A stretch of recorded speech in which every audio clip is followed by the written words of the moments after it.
how else to convey it.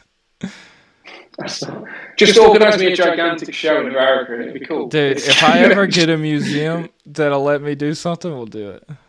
Yeah, just curate a gigantic show and get me over, and then we'll be quits. It's fine. Yeah, it's fine. Yeah. That's the goal. Let's see. Yeah. Okay. Now I just gotta open. Okay, there we go. I just gotta. So I set it up. So it should be. So it kind of goes through YouTube, and then I have to then put all that information onto Patreon. Oh wow, so it's quite technical then.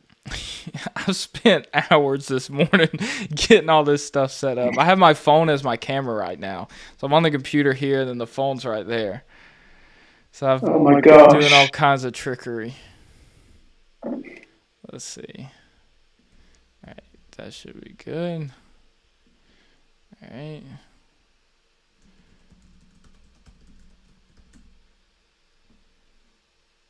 Live queue.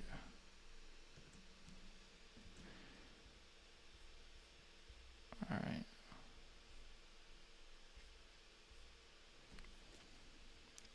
And then it will notify. And are you going to just read through those questions that you sent across? That sort of that. Yeah, use I that as a figured rough, once we get live, I figure we could just like start with some questions and just kind of go through some of them and chat like that. So keep it like question answer sort of. Cool. Let's see. Got like 3 screens in front of me right now. All right, there we go. Let's see. Can I copy post link? Okay, I'm gonna text you the link if you wanted to put it anywhere. But that is the link to the. Yeah, I just texted it to you. That's the link to the live. Cool. Okay. Okay, looks like we're good to go. Okay, hang on. Are you going to do a like an opening type like thing? Yes, I will as soon as I get it. Have I got 30 seconds? Do what? Have I got 30 seconds? No, why? 30 seconds for what? Oh, Just 30 seconds. Oh, yeah. You got 30 seconds for that. Yeah.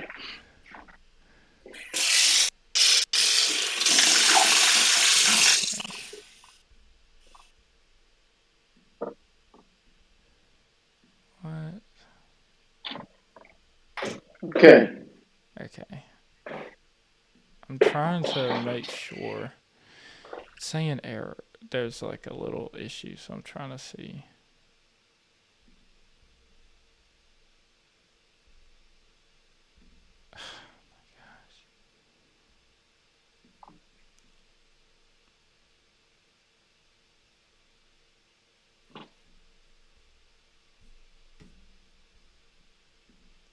Sorry, I'm trying to make sure the software is all good to go.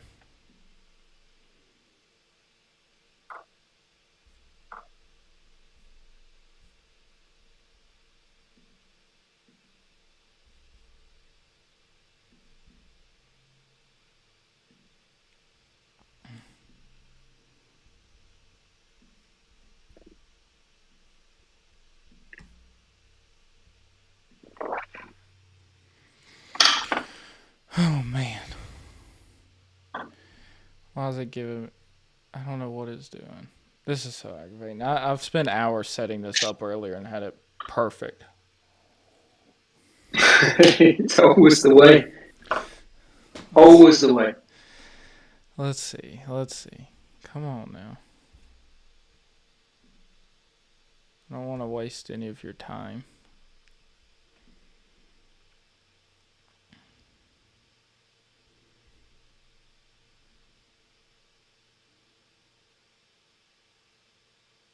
Is it working out which one's talking to which? Yeah, so it is live. But I'm just it's trying to load up the dashboard on YouTube with the back end so I can. It's saying there's some kind of error, so I'm trying to check and make sure everything's okay and see what the error is. So you're literally going from this platform through YouTube into Patreon. Yeah, so I have another software that's capturing this screen, and then that is speaking to YouTube, and then Patreon's just grabbing it from YouTube. Wow. So much crap. Let's see. And I don't know why it's... So we're going to do this. Okay. We'll do this. Gotta pause this.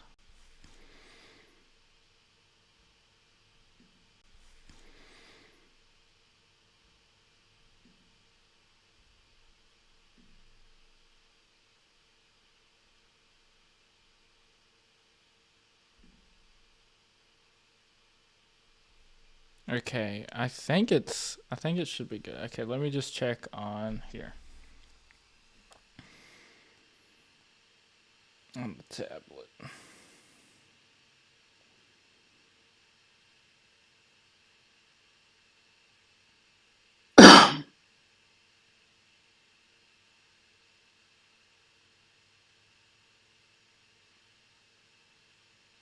Okay, awesome. We're good. We're good to go. Here we are. Awesome, man. So I'm not seeing anyone on right now, but here we are anyways, and we'll go over these questions, and then people can watch it back. That was the whole point of getting some of these topics ahead of time. Welcome to the Mired is Real Rob Draper live Q&A for Patreon. And hopefully people will enjoy these topics. So how are you today? How's your day going? I'm good, thank you. Yeah, absolutely fine. Very much the usual. A day spent in my studio creating away. So yeah, very good. That's always a good day. How do you start your day? Do you start off with, do you have a routine every day, like you go for a run or anything, and then you get your coffee and then you go in the studio, or what's it like? Generally, I've got a dog, so generally I would either take the dog, or I used to run. I'm not running at the moment. Got a problem with my knee, so I either swim or cycle first thing in the morning, and then it's into the studio and I start work. And whether that's sometimes that's personal work, sometimes that's commercial work, but it just depends how that's fallen that particular week. Do you try to set aside a certain amount of time every day to work? Like, do you have a set, I'm going to be in the studio for this many hours, and then once that hour's done, then I can go do whatever else? Or do you just kind of, however long it takes? Usually however long it takes, which is usually most of the day, to be honest. Yeah. I get so caught up in it. I get so engrossed in the process that I just sort of get committed to it, and then all of a sudden it's like the end of the day, like the entire day's vanished. Yeah. So you just completely, like, there's no part of it that you dread doing, or is there parts, like maybe like some of the administrative stuff? Not a huge amount. No, it's just I think if anything, you just get used to it. You just completely get used to it, and sometimes it's quite nice to, like, I can work on things that are like really quite immediate and quick, Mm-hmm. and then I can have a week of working on something that's really meticulous and slow. And I think it all the different aspects of it coming together are what keeps me kind of interested in it. So no, I mean, no 2 days are really the same, because every creation I do, every piece of work I do is always slightly different for slightly different reasons. So no, there's none of it I really dread. No. Do you, and this goes to one of my topics, which was when you're starting a new piece. So say you're coming in for the day and you have ideas for a new piece. Is it do you normally fully plan out everything? Is it very structured? Or do you just kind of come into the studio, you're like, I'm going to grab this pizza box and I'm going to start, drawing this on it or something? Yeah, I mean, it's strangely, you're completely right and completely wrong in that sometimes it's meticulously planned, but at the same point in time, I understand that what will happen along that journey is it might change completely. And sometimes I can spend days working on something, and I'll absolutely know all the way along exactly what the final piece is going to look like, and it ends up looking exactly as the sketch I've done at the very start. What's happened over time is I've sort of allowed myself to be more imperfect, I guess, in terms of when things don't go right, when things don't go to plan, rather than beating myself up about it. I just tend to go with that instead, and then see where that takes. And sometimes that's worked out far more successful than the original plan I had. Yeah. So when you're planning out these works, how do you plan them out in a sketchbook, or do you use an iPad or anything like that? I know a lot of graphic designers use iPads. I've got a sketchbook here. Let me see if I've got. They're just literally the loosest of. Yeah. They're just really. I'll have an idea at like 11 o'clock tonight, and I'll quickly get it down so I don't forget it. And then it could be 2 years, it could be 3 years until I go back to that. It could be, and sometimes I never do, but generally I just all the time just write down ideas, and then go back and then look at it and think, well, how does that, how can I bring that into making it a proper kind of concept or idea? Yeah. So do you try to make a certain amount of works every day, or how does that? Because I know that you have to set aside time to do the administrative stuff, maybe packaging up sales and things like that. So do you set aside a certain amount? Do you try to make so many works, or do you just? How does that work? No, because what happens is very much so. Some of them are far more elaborate than others. Some of them are, I could paint a big canvas that's like 6 foot tall by 3 foot wide, but it's something really quick on it. But then what's happened in certainly the last 2 years, where I suddenly stumbled upon collage and have gone completely in that direction.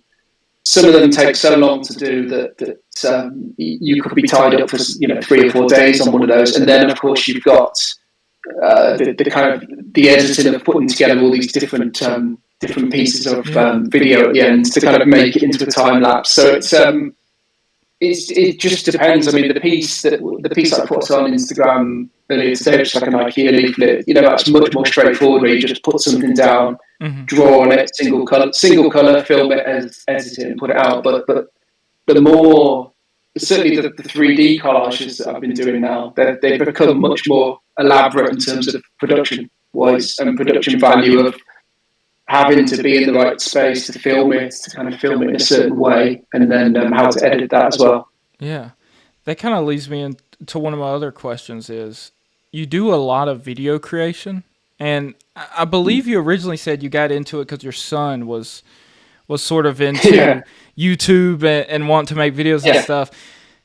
I mean, you're one of the few artists that seems to have a real knack for making videos of your process. Do you enjoy that just as much as like making the works at this point, or how does that fit in?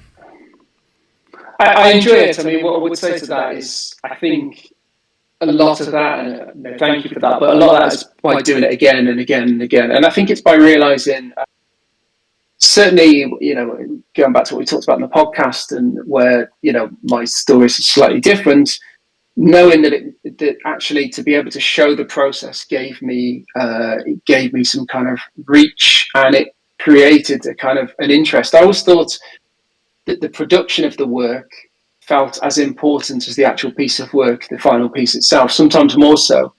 But that said, it definitely, whatever piece of work you're doing, you certainly add maybe another half the amount of time, or maybe a third the amount of time, in terms of kind of putting it together, putting the video together at the end. But I just really enjoy that. I really enjoy seeing it as one piece at the end. I enjoy seeing that journey.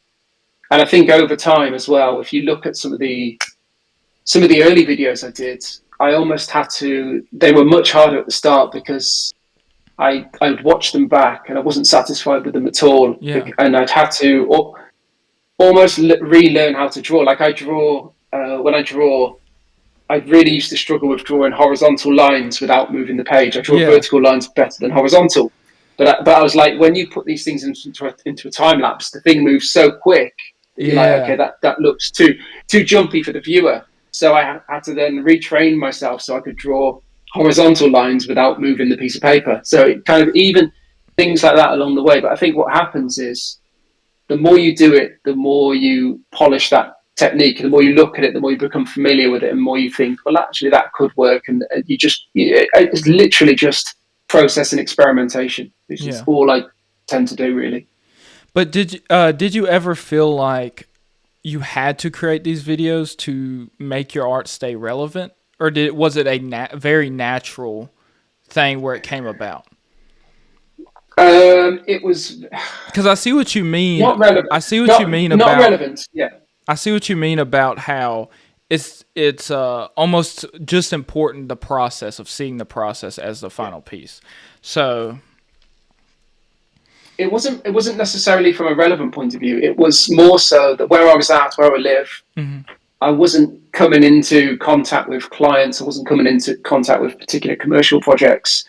And so realizing that actually, if I need to somehow get my work in front of these people at the time, and it just felt like it was a natural extension of what I was doing anyway. Yeah, But I wouldn't, I've ended up really enjoying that, and I've really enjoyed that process as much as actually the kind of the piece itself. I really enjoy seeing it, how it comes together, and finding different ways and interesting ways of filming it, whether that's me mixing like hyperlapse stuff with stop motion and different yeah. angles.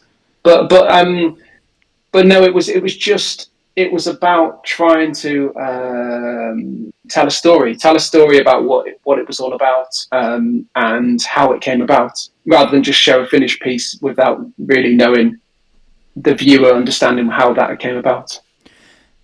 Telling a story was telling a story. Has storytelling always been important to you, or where do you think that comes No, from? not at all. No, not in the slightest. I think, if I'm honest, when I first lost my job, again, listen to the podcast. Yeah, But when I first lost my job, the idea was I was going to be uh, an anonymous commercial designer that just specialised in doing lettering, and that I'd never be name checked for it or anything, and that was absolutely fine. And then as that kind of progressed, and I sort of fell, this almost got hit by this big story of like what happened to my situation. I think at the time, and certainly while I was in the thick of it, for a good while, I didn't want to talk about it to anybody and at all. It wasn't. I didn't want it to be a reason I was getting work. I didn't want yeah, it to be, I wanted to get work on the merit of the work and nothing else. Otherwise, it didn't matter to me. And then I think once I'd got some of that work and the dust had settled, people started asking me more and more about my process and my technique and my tools, hmm, and would I stand on stage and talk about these things, and it felt like it was only half the story to talk about the work itself. I didn't. Nobody really wants to hear you say, "And this is a piece of work I did for somebody," and this is a piece of work yeah. for somebody. It was more. It felt like it was more interesting to explain how that came about and what my motivation was and what my drive was. How did it feel for you when people started to be so interested in you personally and your journey? Really strange, because I never set out to be a storyteller. I never set out to speak on stage about it. Yeah, I'm quite introverted anyway. I'm not, I'm not that guy. I yeah. don't need, I'm not. Um, so it was really strange, really, really strange. But I think the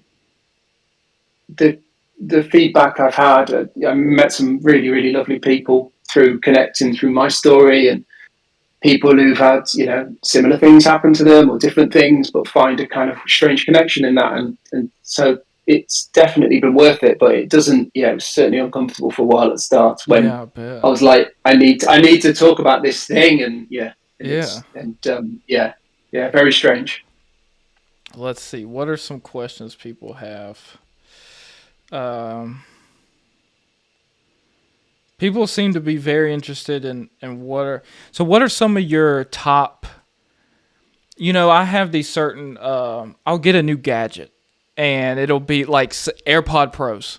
Once I Yeah. had some. I was living in the apartment. I had some terrible neighbors, and I couldn't even hear myself think to be able to focus. So I got AirPod Pros because they had noise cancellation, and it changed my life. What are some tools that you use in your process that are that important that you feel like these like you once you got this tool for making your art, it changed everything. You couldn't imagine working No, without it. none of them. No, none of them, apart from tools themselves. To talk about again, talking back to my story, for a good few years, when my business was on the road, everything had to be kept in a rucksack. So all I had was a pencil case and Mm-hmm. pretty much, black pens, pencils, things like really, really, really limited tools. So it was only when I sort of landed back on my feet and got a small studio together that one of the first things I did was absolutely fill it full of materials. Fill it full of equipment, Yeah. and so I'm not particularly attached to any of that equipment apart from just the equipment itself. And again, what happens is that the equipment dictates the work almost. You can do something really, really intricate with a particular type of pen, and then the second you use a paintbrush for that, it completely alters the flow of it, completely alters the look of it.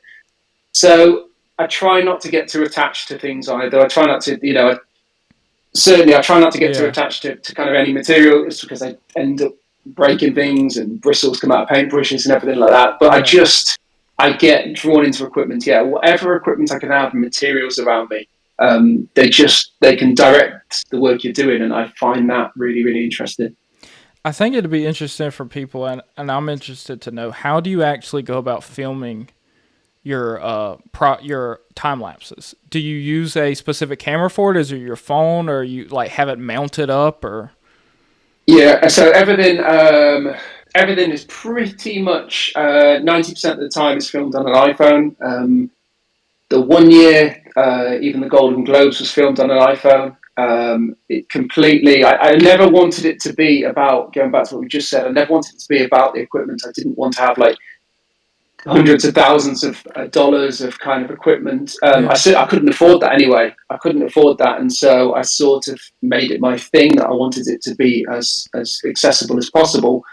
So generally speaking, it's an iPhone mounted above on a boom arm that faces down. But I get B-roll stuff as well with a camera. And from maybe last summer, I've started using the Ray-Ban Meta glasses as well to get B-roll as well. And what tends to happen is through a combination of the camera stuff, the iPhone stuff, and the glasses stuff. At yeah, the end of a piece, I'll have like X amount of hours of footage, and then I'll see what tells the story the best, and then I'll use that particular kind of angle. And then the B roll stuff that doesn't get used in the time lapse, I generally tend to put that in my story. gotcha. How do you store all this stuff? Just external hard drives and things like that? Uh, yeah, just the cloud and external hard Yeah, drive, and because I yeah, mean it's yeah, a just ton of yeah, videos. I'd imagine that you yeah. have It in is. these. It is. Yeah. It's again. It becomes this, and certainly more recently with the collages and the 3D ones, Yeah, they become these absolute monsters of things that are just so much, so huge file sizes and lots of editing. But again, it feels like if you're going to do the work, it's kind of you owe it to try and tell the best story of that work. yeah. People are also interested in to know what's your biggest inspiration, or Oh, inspiration as artist, or a medium, or sort of anything. I That think I'll probably say one of my mom probably. yeah, In terms of when I was growing up, my mom supported me for 6 years when I went off to art college and university, and would always get materials and blah blah blah blah, and kind of was anything art related was always there for me. So I would say probably her. But in terms of, I get inspired by the pieces when the work I do.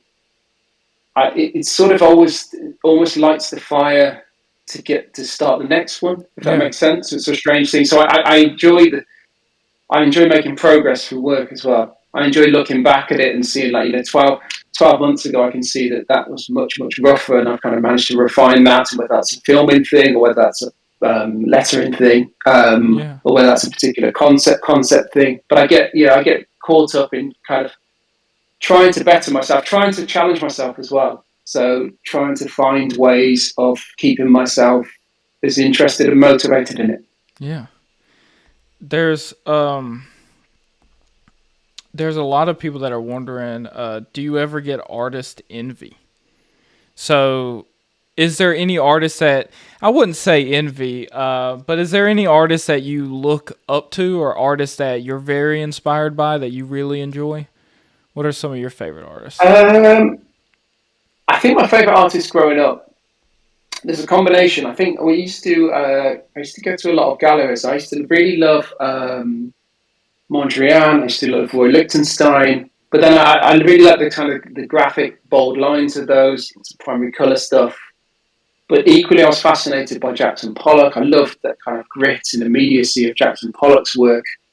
But then at university, I found, which pretty much changed everything, which was that early wave of what you would call grunge typography, I guess. Yeah. So David Carson, Beach Culture, Raygun, Scott Klum, Tomato in the UK, and these agencies and these people who started to use type in a different way used to kind of really play with type, used almost like type as image, and I'd never really seen anything like it before, and that just completely changed everything for me. It really pushed me in that direction as well. So, and I'm still inspired by those people. Yeah.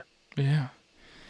Um, who's your biggest role model? I'd imagine would that be your mom as well, or Yeah, I would imagine so. As I say, for just somebody who kind of facilitated yeah, this career, this career when I was broke and when I was young and completely broke, and I could, I should have gone out and been forced to go and get a job, but she just supported me, and then I started when I left university. I started my own business, which didn't go particularly well, but at the same point in time, she completely kind of supported that for a long time. So yeah, yeah, I think that's probably fair to pay that back to her.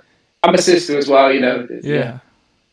It's yeah, lucky to have a mom like that or parents like that because I mean my mom is also like that. Even times where I tell her she probably shouldn't be trying to buy a print from me. She'll go on my website and just order a print and stuff like that. So it's always nice when you have parents that actually believe in your art instead of trying to tell you how crazy you are for choosing yeah, this. 100%. And I think certainly, again, going back to my story, much more recently, where things did turn into a nightmare. It was, I went back to my sisters and went living at my sisters, and and without them kind of taking care of me at that point, it would have been almost impossible for me to have carried on doing what I was Yeah. doing. I would have literally been forced into a job because I'd have just needed the money. And so, yeah, to them, to us, I owe a great deal. Yeah. Do you think it seems like you think about that stuff a lot? How grateful you seem to be very grateful for all the things you've accomplished or the help you've gotten over the years. Is that something you think about every day when you're going in the studio? I'm like, I can't believe I get to do Uh, this. Like, this is my dream. no, but I think you understand that it's art is one of these great things that it's great to have in terms of that. For me personally, it's something that I'm very fortunate to have. That's something that can inspire me, can motivate me. And when times have been tough, it's been something that's been there for me.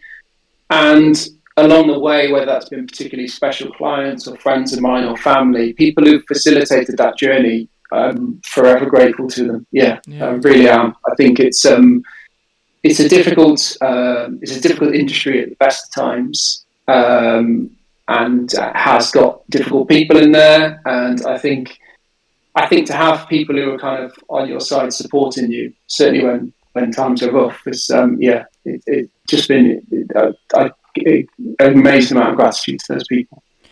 Do you have any regrets about selling any sort of works? Do you wish a particular work you would have kept? Is it hard for you to part with some of your artworks? No, not at all. Like, Not at I all. immediately, once I'm done, I'm done. Yeah. It's the next. It's a what's the famous quote? Done is better than perfect. And I sort of get to a stage where I'm like, I feel like I've kind of ticked that box. It's done. It's time to move on to the next thing. I don't try to get too attached to these. Yeah. It's once I've decided what that whatever piece is going to be. Once I know it's at the end and I feel like that's it, it's time to move on to the next one. Yeah. Someone said, "What's your favorite medium? What is the most difficult for you in your art?" I know you do paintings and you do collage and typography stuff. So, what is the most difficult, and what's your favorite? Favorite is definitely lettering. Favorite's always lettering, and generally kind of intricate, smaller lettering. I really enjoy that. I can completely get lost in that. Difficult is probably anything that's more messy because there's much more higher degree of a lower success rate in terms Yeah. of making things going slightly wrong. Things going like I did the Your Words My Hands project. I've done that quite a few times now, and you can have a brush that's completely loaded with paint, and you'll draw a line, and then it just splats in a certain way, and that's it. It's ruined, and Yeah. there's nothing. You can't go back from that. That's the charm of it is the fact of its immediacy, but at the same point in time, you just can't factor for how something's going to splash. Yeah. Yeah. So somebody was wondering, how did you find your style? So I know that you've had all these different phases in your art career where you're doing sort of different, maybe not different styles, but different things. Like you were doing the cups, the coffee cups, that was a big thing, and then Yeah, you've been doing a lot of these collages and stuff lately. yeah. I think all that happens is I've got through working in this industry for many years and all different aspects of whether that be as an art director or a designer, graphic designer, or working in commercial art or doing some sign writing or all these different things. You learn some different tools and different techniques. Yeah. And I think what I generally tend to do is you sort of throw them all up in the air and it's how they land, and Yeah. you go with that and go with that complete direction. But it's some things like many moons ago, I got taught to be a sign painter working with gold leaf Mm-hmm. on canal barges, and I knew it wasn't going to be right for me, and it wasn't going to be I enjoyed it, but I knew it wasn't going to be a career I took. But it was a couple of years that I knew in my head that I knew now how to use gold leaf, but I didn't really know how to kind of bring it into my work. And then all of a sudden, I just managed to find a kind of avenue that would let me do that. So Yeah. I think I just try and learn as many different tools and techniques as I can, and then just bring them together in a different way. Yeah. Do you remember what got you to start the collage works? Like, what was the initial idea that kind of led to that? The initial idea was I had there was a particular uh, thing that happened where I got to a stage where I wanted to try something different. I felt slightly burnt out by my own work um, for 10 different reasons. I was complete. I had one particular day where I was burnt out by my work. I felt like I'd drawn on kind of everything. I felt like I'd done. I'd pushed every possible kind of every possible style I was doing at that time. I felt like I pushed it as far as I possibly could, Yeah. and I was really down about something else completely different. And I was like, I'm going to go to the art store and I'm going to buy all these different things that I've never used before. And just before that, I was trying to do a job where I was trying to cut a circle, and I couldn't. I was like, there must be better ways to cut a circle than just doing it by hand. Yeah. So anyway, I went to the art store, bought some new materials, and one of the things I bought was like this basic plastic circle cutter. Yeah. And I got home and I thought, like, well, this is really interesting how it cuts circles. And I sort of, because I'd done this thing, I was drawing on newspaper pages anyway. Mm-hmm. And then I got some magazines as well. And I was like, well, maybe I'll draw on magazine pages and everything. And I used this circle cutter, and it kind of came together. And by the end of it, I was like, I really, really enjoyed doing that. And then it just, I say I did one. It went well. I really enjoyed the process of it. It felt like it was kind of invigorating for me because it was completely new. Yeah. And then the kind of rest is history. That just pushed me to do another and another and another, and then just kind of try along that way to kind of modify that technique and bring more into it. Yeah. But yeah, it was a complete. It all started by buying one circle cutter. One It circle was cutter. £10. Yeah, £10. That's crazy. Let's see. Let's do just a couple more. Do you? I'm curious. Has because you said before that you got into the video stuff because your son was interested in YouTube. Do you and him bond over creativity and making art and things like that? Yeah, very much so. He's a musician now. He's off studying media. He plays the guitar. But yeah, he was. Yeah, it was. I think one of the things I talk about is finding a reason to care Mm-hmm. in the work you're doing, in sort of getting up in the morning, and that can change constantly, whatever that is, whether that's just about the piece of work or finding a way to make money that day, or whatever. But it was for me, it was definitely him for long, for that period. Yeah. And yeah, we've absolutely bonded. I mean, he's great. It's really great. That's awesome. Do you play any instruments with him or no? No, not at all. No, no, no. He's very good at art as well, but he's just chosen music as well. So Yeah. yeah, we'll see. Hopefully, he'll come back to it. But yeah, Yeah. Let's see. Let's see. We went over that one. Let's see. Top tools. So, early on in your career, you talked about going to libraries, going to coffee shops, and doing your work there in public spaces because you were living with your sister and you didn't have a designated studio. Now you do have a studio. Do you ever still like what's the big difference for you between working in these public places to working in a studio?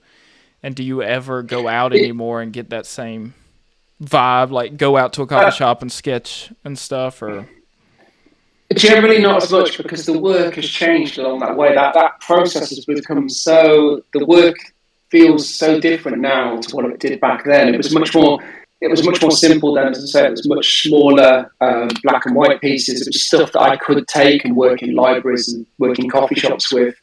But I couldn't, the way the collages have become, the way the bigger works become, the way that painting Rolls Royce bonnets has become. It's impossible to kind of to take that and make that portable in the same way. I still do go to there from time to time, and it's incredibly it's very strange and very nostalgic for me. But I just the work has changed so much that it's just and again generally it's about equipment now. I can't have I can't be in the library and have with the lights set up and time lapsing and bonnets and Well, when you first got your studio, how did that feel to finally have a dedicated space where you could explore all these new ideas? It was incredible. I think it was great. There was a second wave of that, which was when COVID happened. When the first wave of COVID was because I had the studio. I had some equipment in it, and then what happened with COVID is like all my work just vanished, all my commercial work vanished. And the UK, certainly here, we were told, artists, creatives, designers, we were told we were non-essential, so we weren't allowed to go out and weren't allowed to do anything. God. So kind of all I ended up doing was just sitting in there every day and just trying to use those materials in a different way each time. So yeah, it was amazing because it just, as I mentioned before, even doing the same piece of work twice in slightly different materials gives you a different outcome. So it just meant that I had time, I didn't really, there was nowhere to go obviously during COVID. And so it was a case of I trying to sort of, trying to just dig myself into the process there and just do as much as I could. So last thing, you had a huge exhibition, super cool. I mean, you had a recreation of your studio in there. You had the bike. Yeah. You had all kinds of stuff going on. How was that experience? How do you feel after doing that? And do you have any plans for another exhibition right now, or what are your plans for the future? I would like to do another one. I definitely would, and if the opportunity comes along and it's right, then I would absolutely do another one. It was great. It was really strange because I didn't realise the amount of kind of anxieties that come along the way in organising something like that. I had no idea, but it Yeah. was like, yeah, it was a really really big deal for me, and it was a real sort of step outside from behind the camera and kind of, yeah, it was great. It was last summer.